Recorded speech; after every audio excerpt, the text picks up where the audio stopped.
In this video, I will show you how to clear your search history in Windows search bar in here. For example, if you click here, you can see the search that I've done before. To clear this history, you need to type any search, doesn't matter what you search. Once you do that, you see on the top here, we get a new tab called search.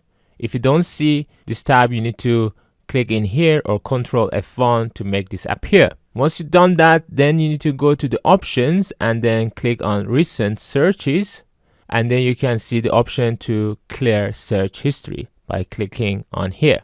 And now if I close this and close the search and click here again, you see there's no search history anymore. I hope this video was useful. If it was, please don't forget to watch my other videos on my left and to subscribe to support my channel. I hope to see you in my next video. Bye bye.